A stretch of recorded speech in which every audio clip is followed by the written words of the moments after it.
তবে ভাবলে মন খারাপ করার কিছু নাই। যুগে যুগে আমাদের উপরে অনেক জুলুম হয়েছে, যুগে যুগে আমাদের উপরে অনেক অত্যাচার হয়েছে। এমনও দিন গেছে এই জমিনের উপরে মুসলমান দিওকে এত কতল করা হয়েছে, দাজেলা নদীর পানিখানা লাল হয়ে গেছে। হালাকু খান এত মেরেছিল এবং মুসলমানদের কাটা মাথাগুলোকে নিয়ে বিশাল বিশাল রাজপ্রাসাদ তৈরি করে ফেলেছে। কিন্তু এরপরও শুনে রেখে দেন, সেই হালাকু খান মিটে গেছে, ইসলাম আজও জিন্দা আছে। এত মেরেছে। এই মাথার খুলি নিয়ে ইট যেমন সাজায়, বড় বড় রাজপ্রাসাদ তৈরি করেছে মুসলমানদের মাথায়। হালাকু খান নাম মনে রাখবে। আর দাজলা নদীর পানি পুরো লাল রক্তে, এত খুন মুসলমানদের। কিন্তু এরপরও হালাকু খান মিটে গেছে, আলহামদুলিল্লাহ। আজও ইসলাম সারা কায়নাতে, সারা পৃথিবীতে চলছে। শুধু চলছে তা নয়, আজকে দিন ইসলামের উপরে রিসার্চ করে দেখা যাচ্ছে তাম পৃথিবীর বুকে নতুন করে যুবক যুবতীরা যে ধর্মের দিকে নতুন করে ছুটছে, এখনো যে ধর্মের দিকে মানুষ এগিয়ে আসছে দ্রুত ভাবে, ওই ধর্মের নাম হলো ইসলাম।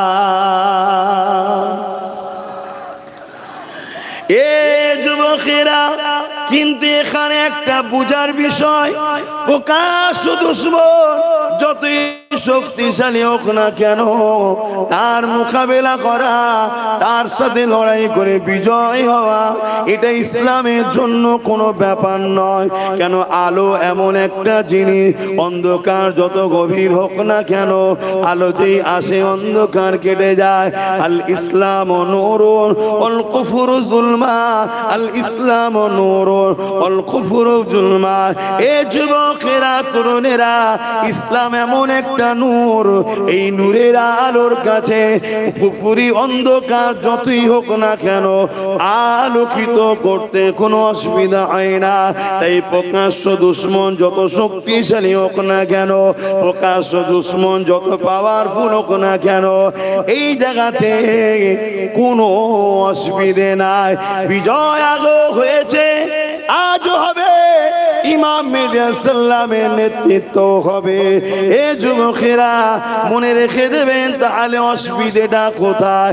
অসুবিধা হলো মুসলিম দাবিদারদের মধ্যে দাড়ি টুপি রেখে হোক, দাড়ি টুপি চেঁচে হোক, মুসলমান নামধারীদের মধ্যে থেকে এক দল মুনাফিক রয়েছে। এই মুনাফিকরা হলো আমাদের জন্য বড়ই ভয়ঙ্কর, বড় ভয়ঙ্কর। কারণ এরা আমাদের থেকে সব লাই, এরা আমাদের সাথে থাকে, কিন্তু এদের বাহ্যিকটা আমাদের সাথে, অন্তরটা থাকে ইসলামের দুশমনদের সাথে। কথা অসুবিধা হচ্ছে না তো? শুনছেন তো মন দিয়ে? মাইকে আওয়াজ বুঝতে পারছেন তো? এটা আল্লাহর কোরআন, বেশি দূর নয়, সূরা বাকারা খুলে দেখুন। আল্লাহ বলছে, মানুষের মধ্যে একদল মানুষ আছে যারা নিজেদেরকে মুসলিম দাবি করে, কিন্তু তারা আদৌ মুসলমান নয়। তারা মুসলমানকে বোকা বানাতে চায়। মূলত তারা নিজেরাই বোকা হচ্ছে। তাদের আখিরাত কত ভয়ঙ্কর হচ্ছে তারা বুঝতে পারছে না। তারা যখন মুসলমানদের সঙ্গে মেশে, মুসলমানদেরকে বলে, আরে আমি তো তোর সাথে আছি, আমরা তো তোদের, আমরা তো আছি, কথা বললেন। আর অপর দিকে গোপনে যখন তারা তাদের দুনিয়ার প্রভুর সাথে মেশে, তখন তাদেরকে যে বলে, আমরা তো শুধুমাত্র মুসলমানদের সঙ্গে নাটক করি, বোকা বানাই। কিছু বুঝতে পারছেন? এদেরকে শরিয়তের ভাষায় মুনাফিক বলা হয়।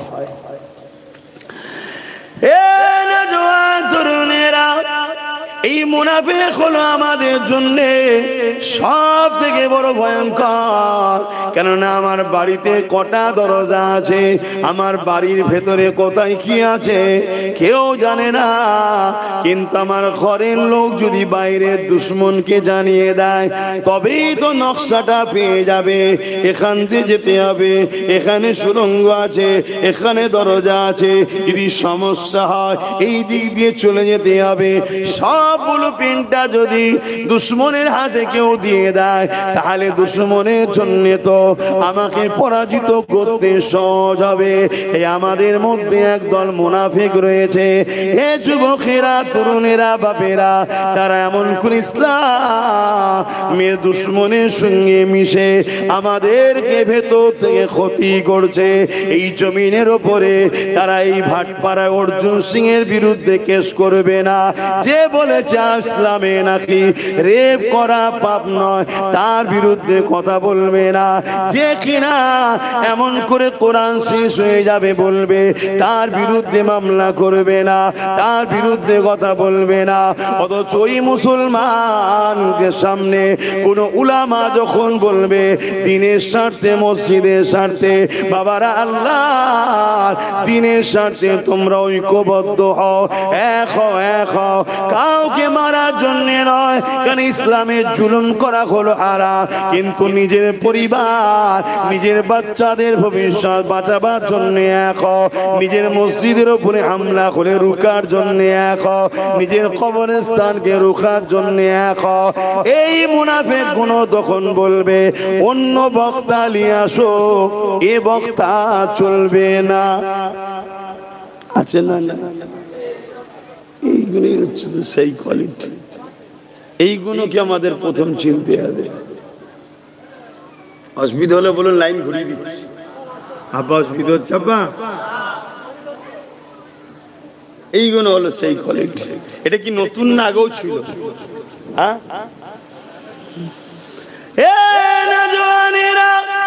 আল্লাহ নবীর জামানাতেও ছিল। নবী পাকের সময়ে যতটা নবীকে কষ্ট ও কাশ দুশ্মনরা না দিয়েছে তার থেকে বেশি কষ্ট মুনাফিকরা দিয়েছে। আল্লাহ নবী সাহাবাদিগকে নিয়ে জালিমদের জুলুমের হাত থেকে মদিনাকে কিভাবে নিরাপদে রাখা যায়, জালিমদের জুলুমের হাত থেকে সাহাবাদেরকে কিভাবে নিরাপদে রাখা যায়, জালিমদের জুলুমের হাত থেকে নারী বাচ্চাদেরকে কিভাবে সুরক্ষিত রাখা যায়, এই প্ল্যান পরিকল্পনা নবী করত। আর নবীর মজলিসে তারা মুমিন সেজে, মুসলমান সেজে, সাহাবা সেজে ঢুকে বসে থাকতো। তারা টুক করে গিয়ে ইসলামের দুশ্মনদের কাছে বলে দিত, এর বিনিময়ে মোটা অঙ্কের টাকা নিয়ে নিত। এইভাবে তারা সাহাবাদের উপরে জুলুম করেছে, সাহাবা হুজুরদের উপরে অত্যাচার করেছে। এই মুনাফিকদের মধ্যে থেকে এক মুনাফিক যার নাম হলো আব্দুল্লাহ ইবনে উবাই, যে কিনা নবী পাকের পিছনে নামাজও পড়তো, নবী পাকের সঙ্গে জিহাদে গেছে, নবী পাকের সঙ্গে রোজা রেখেছে, নবী পাকের সঙ্গে হজ করেছে। কিন্তু আবার যখন আম্মা জান আয়েশা হুজুরের বিষয় এলো, আম্মা জান আয়েশা হুজুরের বিষয়ে সব থেকে বেশি পাড়ায় পাড়ায়, বাজারে বাজারে মিথ্যাচার করে ছড়িয়েছিল এই আব্দুল্লাহ ইবনে উবাই। তাই আজও মুনাফিক আমাদের মুসলিম সমাজের মধ্যে আছে না নাই? এগুলো জানানো জাতিকে দরকার আছে না নাই?